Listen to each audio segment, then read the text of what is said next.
Hinamak na manugang.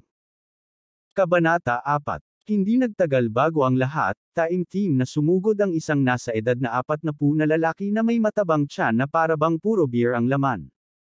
Natural na kilala siya ni Alex Dixon. Siya ang ama ni Zhang Wenhao, si Zhang Quanming. Dahil sa kanyang katayuan na namamahala sa Wanhao Company, ang pinakamalaki sa Jinling, ang kanyang personalidad ay labis na mayabang.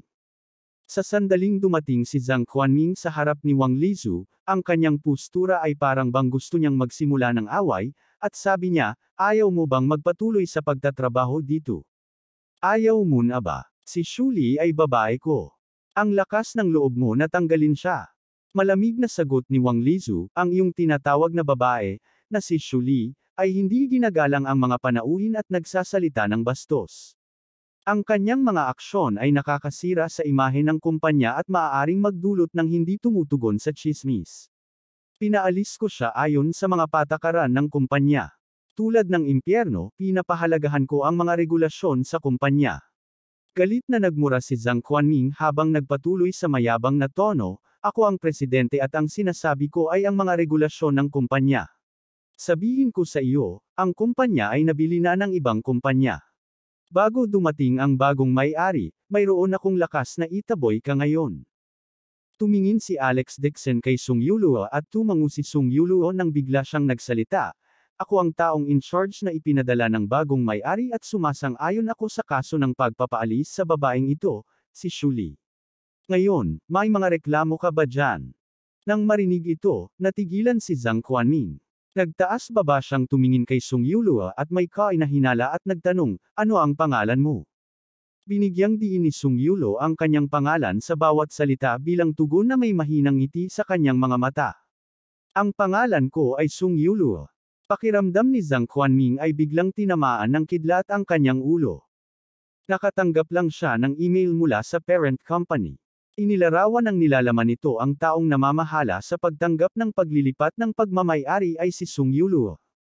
Naisip niya na isang araw o 2 araw pa darating si Sung Yuluo, hindi niya inaasahan na darating siya ng ganoon kaaga. Nang makabawi, binago niya agad ang ekspresyon at ngumiti ng nakakabigay puri. Nag-iba ang tono niya habang pambobolo niyang sinabi, so, you are Mr. Sung. Bakit hindi mo ako binigyan ng notice kanina para ma-welcome kita ng personal? Alam na alam ni Zhang Quanming na binago ng kumpanya ang mga may-ari nito. Kaya, ayon sa teorya, ang lahat ng mga posisyon ay maaaring magbago at ang bagong may-ari ay may lahat ng mga karapatan na gawin ito. Labis ang kanyang takot na kung magpasya silang tanggalin siya sa trabaho, ang lahat ng mga taon ng pagsusumikap niya ay magiging walang kabuluhan. Sa hindi inaasahan, talagang hindi iniisip ni Shuli ang taong namamahala sa bagong kumpanya.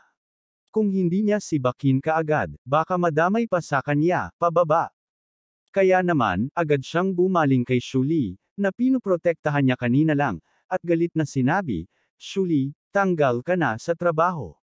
Agad na ayusin ang iyong mga gamit at umalis ka na. Nang marinig ni Shuli ang mga salitang ito, ang kanyang buong katawan ay nanigas at sa pagkakataong ito, siya ay nakaramdam na para ba siyang tinamaan ng kidlat. Napakahirap para sa kanya na makuha ang kanyang posisyon ngayon dahil dumaan siya sa lahat ng maling paraan. Ang kanyang taunang sweldo ay 2 milyon na higit pa sa isang ordinaryong empleyado. Kung siya ay tinanggal ng ganito, wala na siyang matitira. Sa sobrang takot ay nagmamadali siyang nagmakaawa, wag po. President, nagkamali ako. Nakikiusap ako sa iyo. Dahil sa napakaraming taon kong pinaghirapan ang kumpanya. Pakiusap, nakikiusap ako sa iyo. Sana ay pagbigyan mo ako sa pagkakataong ito. Pagkatapos, lumingon siya kina Dixon Alex at Sung Yuluo habang umiiyak, mga bisita, kasalanan ko ito. Sana ay maging maawain kayo at huwag ibaba ang inyong sarili sa antas ko.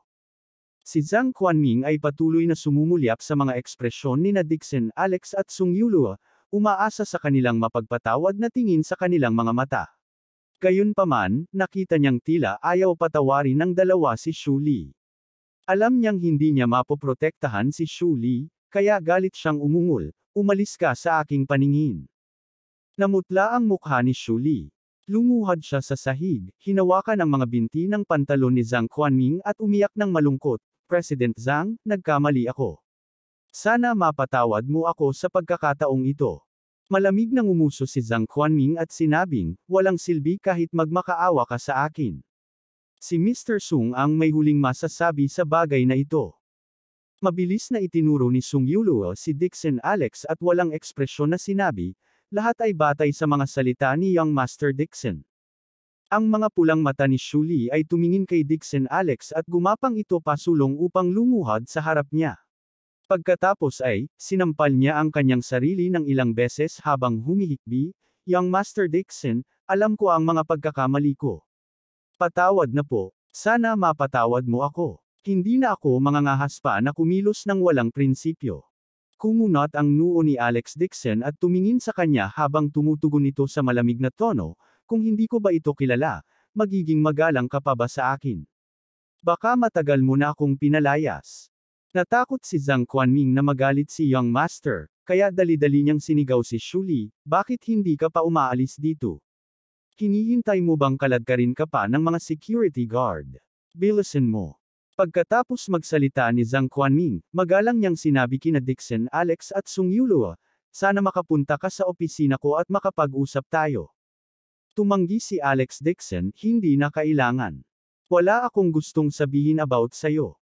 Pagkatapos, tumingin siya kay Vice President Wang Lizhu, at sinabing, pumunta tayo sa opisina mo at mag-usap. Natuwa si Wang Lizhu nang mabanggit siya at mabilis niyang pinangunahan ang daan ng buong saya, dito po tayo. Nang makitang umalis ang mga kilalang mga bisita kasama si Wang Lizhu, ang ekspresyon ni Zhang Quanming ay sobrang pangit. Pinandilatan niya si Shuli at naramdaman niya ang galit sa kanyang puso. Pagkatapos, itinaas niya ang kanyang kamay, sinampal niya ang mukha at pinagalitan, naapektuhan ako ng mga ugali mo sa pagkakataong ito. Kung ma-promote si Wang Lizhu at mas mataas ang posisyon niya kaysa sa akin, tiyak na parurusahan kita. Sinampal ng malakas si Shuli kaya nanghina ang kanyang mga tuhod at bumagsak siya sa sahig, ngunit hindi naglakas loob na magsalita. Sa sobrang takot niya ay nanginginig ang buong katawan niya. Nang dumating ang tatlong tao sa opisina ni Wang Lizhu, isang marangal na hangin ang bumalot. Kay Dixon Alex habang tinanong niya, Wang Lizhu, kung gagawin kitang presidente, sa tingin mo ba ay karapat-dapat ka ba para sa posisyon na ito? Nang marinig ito ni Wang Lizhu, tuwang-tuwa siya kaya agad niyang iniyuko ang kanyang ulo at sumagot na, huwag kang mag-alala. Makikinig ako sa mga sasabihin mo sa hinaharap. Sige. Tumango si Dixon Alex at sinabing, mula ngayon, ikaw na ang presidente ng Wanhao Company. Huwag mo akong biguin. Agad na namula ang mukha ni Wang Lizhu sa pananabik, kasama ang malaking pagkagulat na pumasok sa kanyang isipan. Mabilis siyang tumayo ng tuwid at nagpapasalamat na namumula ang mukha, salamat, Young Master. Pangako hindi kita pababayaan. Bahagyang nagpatuloy si Alex Dixon, ngayon, ang unang gawain na ibibigay ko sa iyo ay ang tanggalin ang mag-ama na ang mga apelyido ay Zhang. Nang marinig ito, nakaramdam na si Wang Lizhu ng tagumpay habang tuwang-tuwa siyang tumugon, mangyaring makatitiyak. Marami akong nakolektang ebidensya ng kanilang mga krimen sa nakalipas na mga taon, ginamit nila ang pangkalahatang pondo, at nilagay sa kanilang mga pribadong bulsa, at nagpakasawa sa panloloko sa rebate. Sa mga taong ito, kumita sila ng hindi bababa sa ilang daang milyon. Nang marinig ito, nagsalubong ang kilay ni Dixon Alex at nagtanong, may sapat ka bang ebidensya? Tumango si Wang Lizhu. Mayroon akong sapat na ebidensya. Nasa safe ko silang lahat. Pagkatapos, lumingon si Dixon Alex kay Sung Yuluo na may pagkalkula ng mga mata at sinabing, Old Sung, kilala mo ba ang mga tao mula sa Public Security Bureau ng Jinling? Tawagan sila at hilingin sa kanila na kumilos kaagad. Agad namang tumango si Sung Yuluo at inilabas ang kanyang telepono, at sumagot kay Alex ng, ang direktor ng tanggapang panlalawigan ay dati kong kaibigan. Tatawagan ko siya ngayon. Ilang sandali pa, ibinaba ni Sung Yuluo ang telepono at ipinaalam kay Dixon Alex, Third Young Master, papunta na ang mga tao mula sa provincial office. Mabuti. Tumango si Dixon Alex na may kasiyahan at inabot niya ang kanyang nakabukas na palad kay Sung Yuluo, na nagsasabing, ngayon, bigyan mo ako ng 8 milyong yuan na tseke. Gusto kong ibigay ito sa aking asawa. Mabilis na pumayag si Sung Yulua at kinuha ang kanyang checkbook bago sumulat ng tseke na 8 milyong yuan at ibinigay kay Dixon Alex. Sa oras na ito, nakatanggap siya ng isang mensahe. Tinapik niya ang phone niya para tingnan at nanlaki ang mga mata niya. Nagmamadali niyang sinabi kay Dixon Alex, "Third young master, sabi ng mga tao ko na nandito si young madam." Nasa opisina na siya ni Zhang Wenhao sa ibaba. "Ano?" Biglang tumayo si Alex Dixon. Narinig ni Alex Dixon ang tungkol sa maluwalhating kasaysayan ni Zhang Wenhao sa bilog ng negosyong ito.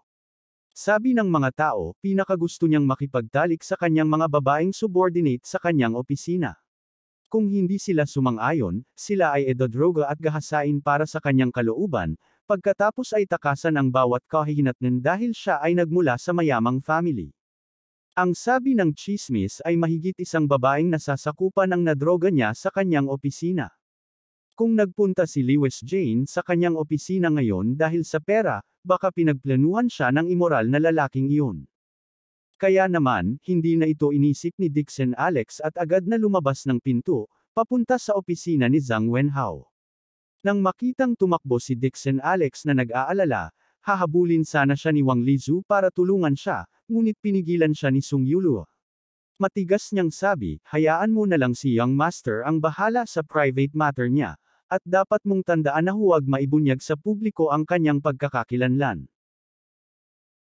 Abangan ang susunod na kabanata.